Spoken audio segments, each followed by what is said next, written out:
Episode की शुरुआत होती है और हम एक लड़की गरिमा को तड़पते हुए देखते हैं। उसकी हालत काफी खराब थी, वो जंजीरों से बंधी हुई थी और तभी कोई आकर उसके सर पर हाथ फेरता है और एक चीख के साथ वो उठ जाती है पर उसे अपने आसपास कोई दिखाई नहीं देता और तभी उसे एक साया दिखाई देता है जिसे देखकर उसकी सांसें थम जाती हैं और वो जोर जोर से चिल्लाने लगती है, जिसकी आवाज सुनकर उसकी माँ तुरंत उसके पास आ जाती है और वो पूछती है कि क्या हुआ।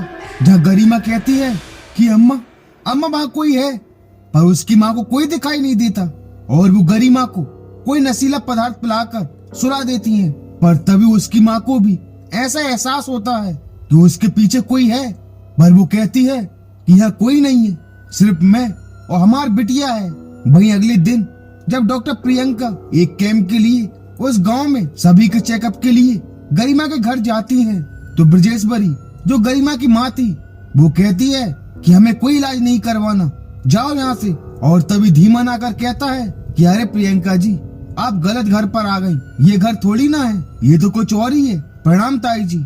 और तभी प्रियंका की नजर गरिमा पर पड़ती है जो काफी तड़प रही थी, पर उसकी माँ उसे घर में नहीं जाने देती और कहती है कि सुन छोकरी, तू अपने इस डब्बे को लेकर यहाँ से चली जा, वरना धक्के मार कर निकालूंगी। वहीं प्रियंका कहती है कि तुम्हारी ताई अंधविश्वास में फंसी हुई है, गरिमा को तंत्र मंत्र की नहीं इलाज की जरूरत है। और उसी रात जब प्रियंका सो रही थी कि उसके घर के दरवाजे अपने आप ही खुल जाते हैं और जब प्रियंका उठकर देखती है कि दरवाजे खुले हैं तो वो सोचती है कि शायद वो दरवाजा बंद करना भूल गई। और तभी उसकी नजर एक फांसी के फंदे पर पड़ती है जो जल रहा था, जिसे देखकर प्रियंका काफी डर जाती है। वहीं जब गरिमा सो रही थी तभी उसे कुछ दृश्य दिखाई देते हैं जिसे देखकर वो चिल्लाने लगती है। जहाँ उसकी माँ कहती है कि क्या हुआ, फिर से देखा क्या उसे? या गरिमा कहती है कि नहीं अम्मा, नहीं कुछ ना देखा हमने। वही अगली सुबह जब ब्रजेश्वरी कुछ सामान लेने घर से बाहर जाती है तो प्रियंका चुपके से गरिमा के पास पहुंच जाती है और देखती है कि गरिमा की हालत तो काफी खराब है और वो उसकी जंजीरों को खोल देती है। या गरिमा कहती है कि अम्मा मुझे मार डालेगी, मुझे बचा लो। वो कहती है कि हमारे ऊपर भूत प्रेत का साया है, हमें बचा लो दीदी। या प्रियंका कहती है कि डरो मत, तुम्हें कुछ नहीं होगा। और वो गरिमा को एक इंजेक्शन लगाकर कुछ दवाई दे देती है और कहती है कि इन्हें रोज खाना, तुम बिल्कुल ठीक हो जाओगी। और तभी प्रियंका की नजर गरिमा के पहने हुए ताबीजों पर पड़ती है, जहाँ वो कहती है कि तुम्हें तंत्र मंत्र या इन ताबीजों की जरूरत नहीं, डॉक्टरी इलाज की जरूरत है। और वो उसके सारे ताबीजों को निकाल देती है जो उस आत्मा से गरिमा को बचा रही थी। और तभी वो आत्मा गरिमा को दिखाई देने लगती है जो उनकी तरफ आगे बढ़ रही थी, पर वो आत्मा वहाँ से गायब हो जाती है। या गरिमा कहती है कि दीदी आप जाओ यहाँ से, अम्मा आने वाली होगी। और तभी गरिमा को भी वही फांसी का फंदा दिखाई देता है। वहीं जब धीमन भगवान हनुमान जी की पूजा कर रहा था तो प्रियंका आकर कहती है कि तुम्हारी ताई अंधविश्वास में फंसी हुई है, उन्होंने गरिमा को न जाने कितने ही ताबीजों को पहना रखा था, पर मैंने उन सारे ताबीजों को निकाल दिया। और ये सुनते ही धीमन कहता है कि प्रियंका जी, ये आपने अच्छा नहीं किया, भले ही ताई जी अंधविश्वासी हैं, पर वो ताबीज गरिमा की रक्षा कर रहे थे, जिससे वो आत्मा उसके आसपास नहीं आ पा रही थी। पर अब न जाने क्या होगा। यह प्रियंका कहती है कि तुम भी धीमन किस अंधविश्वास में पड़े हो, इन ताबीजों और तंत्र मंत्रों से कुछ नहीं होने वाला। पर धीमन कहता है कि चाहे कुछ हो, आपको उन ताबीजों को नहीं निकालना चाहिए था। वही ब्रजेश्वरी आकर पूछती है कि कौन आया था यहाँ जिसने तुम्हारे ताबीजों को निकाला, बता। पर गरिमा उन्हें कुछ नहीं बताती और वो गरिमा को फिर से बांध देती है और कहती है कि मुझे फिर से हवन करवाना होगा ताकि वो आत्मा तुम्हारे पास ना आ सके। पर वो आत्मा गरिमा के शरीर में प्रवेश कर जाती है। वहीं दूसरी ओर मौसम खराब हो जाता है, तेज तेज हवाएं चलने लगती हैं और प्रियंका का दुपट्टा उड़ जाता है। और जब धीमन उसे उठाने जाता है तो प्रियंका देखती है कि धीमन के माथे पर 16 नंबर लिखा हुआ है और वो कहती भी है कि तुम्हारे माथे पर 16 लिखा हुआ है। और दूसरे ही पल नंबर गायब हो जाता है। प्रियंका को कुछ समझ नहीं आता ये क्या हो रहा है। और उसी शाम जब धीमन नहा रहा होता है कि तभी वो आत्मा अपनी शक्ति से धीमन के गले में फंदा डाल देती है।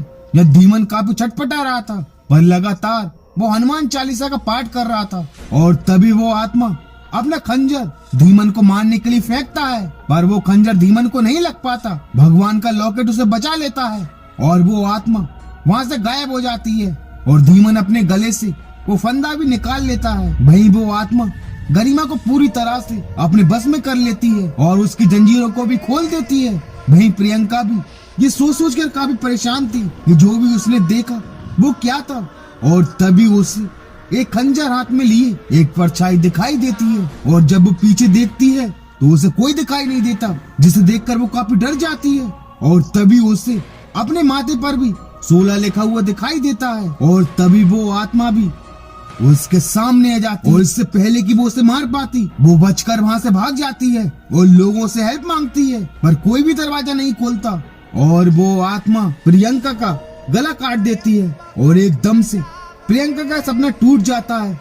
वही गरिमा उस आत्मा के बस में आकर उसी खंजर को उठाकर अपनी माँ को मारने के लिए आगे बढ़ती है, पर खंजर मारते ही उसे आभास होता है कि ये तो मेरी माँ है, मैं इन्हें नहीं मार सकती। और उसकी आवाज सुनकर ब्रजेश्वरी भी उठ जाती है और वो आत्मा उसे भी दिखाई देती है, पर तभी वो आत्मा गरिमा के शरीर में प्रवेश कर जाती है और कहती है कि तुझे अपनी बेटी के हाथों मरना होगा, गरिमा को मुझसे कोई अलग नहीं कर सकता। और गरिमा के ऊपर हावी वो आत्मा ब्रजेश्वरी को भी गला काट कर मौत के घाट उतार देती है और वो आत्मा गरिमा के शरीर से निकल जाती है। और तभी गरिमा देखती है वो उसकी माँ मर चुकी है, उसे काफी दुख होता है और वो खूब रोती है। वहीं धीमन आकर प्रियंका को बताता है कि उसे किसी आत्मा ने मारने की कोशिश की। जब प्रियंका कहती है कि तुम ये क्या बोल रहे हो, भूत आत्मा कुछ नहीं होते, ये तुम्हारा वहम है। मैंने भी अभी एक सपना देखा था कि मुझे भी किसी आत्मा ने मार डाला, पर वो सिर्फ एक सपना था और कुछ नहीं। पर धीमन कहता है कि आप भले इस बात को न माने, पर हम गाँव वालों ने इस चीज को भोगा है और उस आत्मा के तार गरिमा से जुड़े हैं। आप भूल कर भी उसके पास मत जाना। हम कल से यज्ञ करेंगे अपनी और अपने गांव की सुरक्षा के लिए और हमें यकीन है कि हमारे बजरंग बली हमें उस साय से दूर रखेंगे। वहीं अगली सुबह जब प्रियंका गरिमा के घर जाती है तो वो देखती है कि गरिमा किसी से अकेले में बात कर रही है। उसकी आवाज भी बदल चुकी है, उसका बर्ताव भी बदल चुका है और तभी आईने में उसे वही आत्मा दिखाई देती है जिसे उसने अपने सपने में देखा था और वो वहाँ से भागती है। पर तभी दरवाजे पर उसे ब्रजेश्वरी का कटा सा लटका हुआ दिखाई देता है और वो तुरंत वहाँ से भाग जाती है।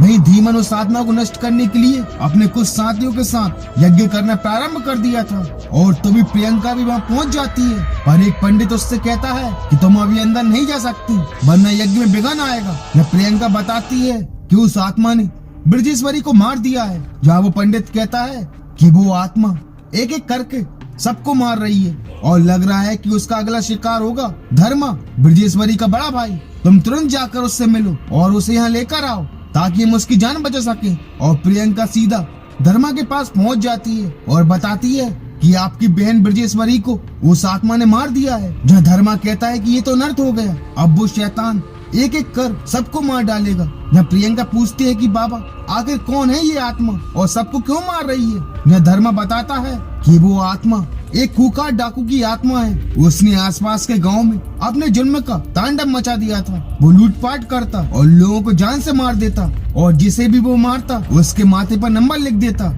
और इसी बीच उस डाकू शमशेर सिंह की नजर गरिमा पर पड़ गई और उसने उसे अगवा कर लिया। गरिमा काफी छोटी थी पर डाकू ने उसे मारा नहीं, उसकी अच्छे से देखभाल की, उसे अच्छे कपड़े दिए, गहने दिए और धीरे धीरे गरिमा भी उस डाकू शमशेर सिंह से प्यार करने लगी और दोनों एक दूसरे के काफी करीब आ गए। पर एक दिन जब शमशेर सिंह लूटपाट करके जाने वाला था कि तभी गाँव वालों ने उसे पकड़ लिया और उसे फंदे पर लटका दिया। पर मरने से पहले उसने कहा था कि वो वापस आएगा और पूरे गांव से अपनी मौत का बदला लेगा और गांव वालों ने उसे मार दिया। गरिमा भी ये सब देख रही थी पर वो कुछ नहीं कर पा रही थी और मरने के बाद शमशेर सिंह ने गरिमा के शरीर पर कब्जा कर लिया और शमशेर सिंह गरिमा के हाथों लोगों को मारने लगा। पर ब्रजेश्वरी ने तंत्र मंत्र का सहारा लेकर गरिमा को आत्मा से छुटकारा दिला दिया। और तभी प्रियंका देखती है कि धर्मा के माथे पर भी 18 नंबर लिखा हुआ है और प्रियंका को एक जोर का धक्का लगता है और वो डाकू धर्मा को भी मौत के घाट उतार देता है और प्रियंका तुरंत वहाँ से भागती है। वहीं धीमन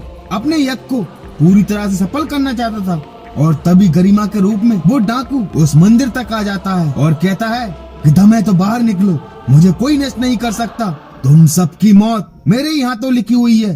पर धीमन अपनी यज्ञ को जारी रखता है और तभी प्रियंका भी वहाँ पहुँच जाती है जहाँ उस डाकू की आत्मा तड़प रही थी और जैसे ही प्रियंका गरिमा को छूती है वो आत्मा उसे दूर फेंक देती है और एक पुजारी उसे बचाने जाता है। पर वो आत्मा उस पुजारी को भी मार डालती है और वो आत्मा प्रियंका को मारने आगे बढ़ती है, पर धीमन ऐसा नहीं होने दे सकता था और वो मंत्रों का उच्चारण करते मंदिर से बाहर आ जाता है और गरिमा के शरीर से डाकू की आत्मा को निकाल देता है। जहाँ वो डाकू धीमन को मारने की काफी कोशिश करता है, पर वो धीमन को छू भी नहीं पाता। धीमन लगातार मंत्रों का उच्चारण करता जा रहा था और तभी बजरंगबली का चमत्कार होता है। उनका गदा चमकने लगता है और प्रियंका तुरंत भगवान का आशीर्वाद लेकर और उस गदा को उठाकर जैसे ही उस डाकू की आत्मा पर वार करती है, उस डाकू की आत्मा उस गदा की मार नहीं झेल पाती और उस डाकू की आत्मा नष्ट हो जाती है और यज्ञ भी सफल हो जाता है और गरिमा और पूरे गांव को उस डाकू शमशेर सिंह की आत्मा से छुटकारा मिल जाता है। और इसी के साथ एक खूंखार डाकू की आत्मा इस एपिसोड का दी एंड हो जाता है। And thank you so much for watching this video.